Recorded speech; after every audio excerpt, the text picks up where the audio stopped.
Hola, ¿qué tal? ¿Cómo están? Yo soy Sergio Choi, bienvenidos a un vídeo nuevo. El día de hoy vamos a hablar sobre la sábila. ¿Ustedes sabían que la sábila es un buen cicatrizante para las plantas? Bueno, comencemos con el video. Pero antes, te invito a suscribirte, que es completamente gratis. Además vas a recibir una información extra invaluable. Ahora sí, empecemos.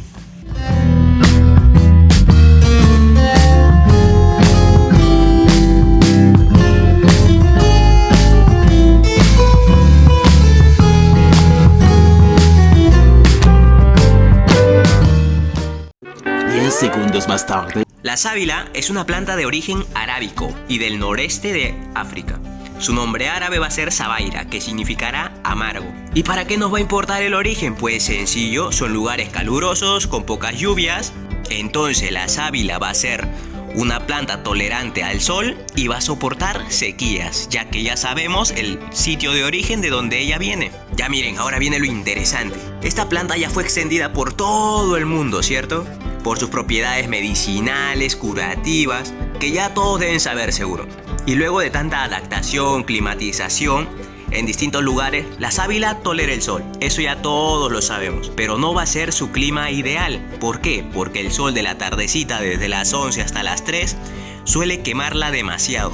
Entonces recordemos esto, la sábila va a tolerar el sol, pero no va a ser su clima ideal, ya que el sol en la tardecita la va a dañar. Puede tolerar muy bien el sol, pero no quiere decir que va a ser su lugar ideal, su lugar óptimo. Su lugar óptimo yo lo recomendaría ponerlo debajo de un arbolito, ponerlo a semisombra, para evitar las quemaduras de sus hojas, donde ese sol de la tardecita no sea tan fuerte, sino sea ya como disminuido por las hojas de otras plantas. Y otro punto más. Esta planta te puede durar meses sin riego, pero no quiere decir que la vas a tener colgadas en tu puerta de las casas, en las ventanas.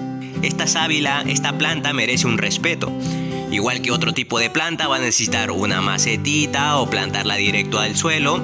Con compost, con humus, va a requerir los mismos cuidados. Y ahí miren, no necesita tantos cuidados. Mira, una macetita de plástico medianita, de esos de pintura, simplemente con un poco de compost, un poco de humus, y cuando la planta sienta que está en un lugar apto para la multiplicación, lo va a hacer. Miren, acá ya vemos ya dos futuras plantas que ya muy pronto las traspasaremos y ya estarán listas para que crezcan, para que sean libres. Y acá va otro consejo, mira, nunca las jales. Mejor ve desenterrando y cuando veas que ya tiene una raicita o algo por ahí recién le cortas por acá, lo más cerca a la planta, manteniendo siempre que esta planta tenga un poco de raíz, porque si tú lo cortas y esperas a que te enraíce, puede que se pudra. Y acá otro consejo súper importante, miren. Ustedes sabían que la planta de sábila es súper curativa, ¿cierto? Pero ustedes sabían que tiene que tardar la planta en crecer de 3 a 4 años para recién poder utilizarla. Pues seguro muchos que no.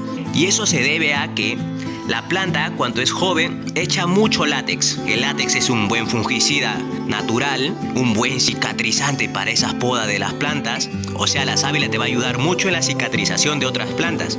Pero el látex, en grandes cantidades, cuando la planta está joven, en pequeñas dosis, suele ser muy tóxico para las personas. Les puede causar alergia, algún otro tipo de reacción, ya que el látex es yodo, así que va a ser un buen fungicida, un buen cicatrizante para plantas, pero muy mal para la digestión. O sea, tienes que esperarte de 3 a 4 años a que la planta madure recién para poder utilizarla en sus múltiples propiedades medicinales. Y listo, esos son los pequeños consejos que yo te puedo dar para tener una planta de sábila en correctas condiciones. Y otro consejo es suscríbete a este canal, que es completamente gratis y te va a aportar una información invaluable. También te invito a suscribirte, a unirte al grupo de Facebook Diario Verde y a las páginas Serblog y Diario Verde, donde puedes hacer cualquier tipo de consulta y se te será respondido. Sí, me he demorado en responder las preguntas, pero es porque estuve súper mal. Por eso ustedes cuídense y manténganse en casa, que es súper simple.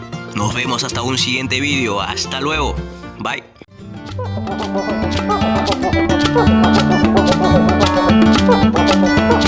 Thank you.